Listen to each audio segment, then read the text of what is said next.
भारत का नागरिक कौन है?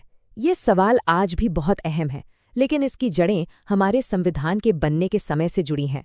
आज हम उन्हीं फाउंडेशनल नियमों को समझने वाले हैं जिन्होंने 1950 में, जब देश बंटवारे की उथल-पुथल से गुजर रहा था, तब एक नए राष्ट्र की पहचान तय की थी।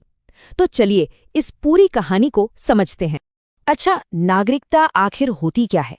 देखिए, इसे सिर्फ एक आईडी कार्ड मत समझिए।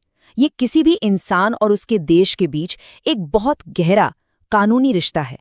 मतलब एक तरह का वादा, नागरिकों की तरफ से देश के प्रति वफादारी का, और बदले में देश की तरफ से अपने नागरिकों को अधिकार और सुरक्षा देने का।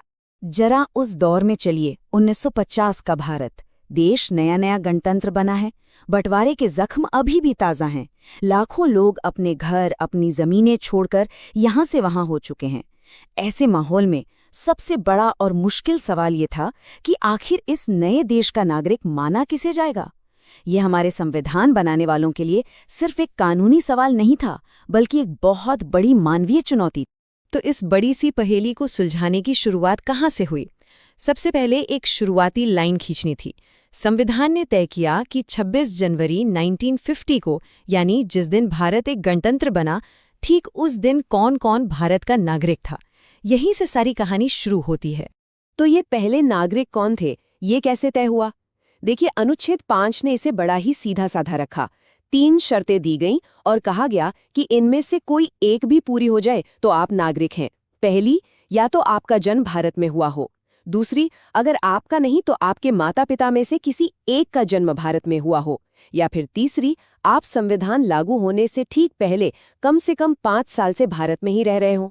मकसद बिल्कुल साफ था, जो लोग इस जमीन से जुड़े हुए थे उन्हें नागरिकता दी जाए। पर ये तो कहानी का सिर्फ आसान हिस्सा था।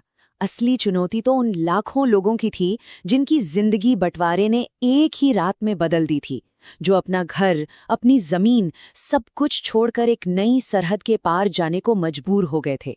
उनका क्या होता? ये सिर्फ कानून का नहीं, बल्कि इंसानियत का सवाल था।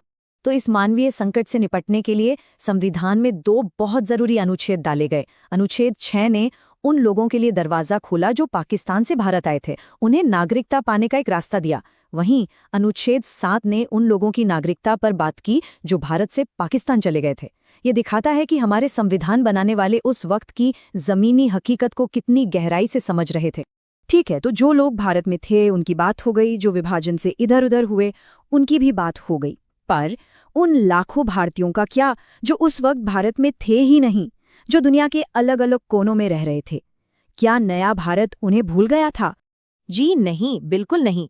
अनुच्छेद 8 ने दुनिया भर में बसे भारतीय मूल के लोगों के लिए दरवाजा खुला रखा। शर्त सीधी थी, अगर आपके माता पिता या दादा दादी अविभाजित भारत में पैदा हुए थे, मतलब 1947 के बंटवारे से पहले के भारत में, तो आप विदेश में भारतीय दूतावास में जाकर रजिस्ट्रेशन करवा सकते थे और नागरिक बन सकते थे। ये भारत को अपने ग्लोबल समुदाय से जोड़ने का एक बहुत दूरदर्शी कदम था।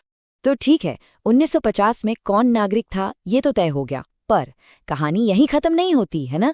किसी भी देश को भविष्य के बारे में भी सोचना पड़ता है। इसीलिए संविधान ने ये भी तय किया कि नागरिकता आगे कैसे चलेगी, कब खत्म हो सकती है, और भविष्य में इससे जुड़े कानून कौन बनाएगा।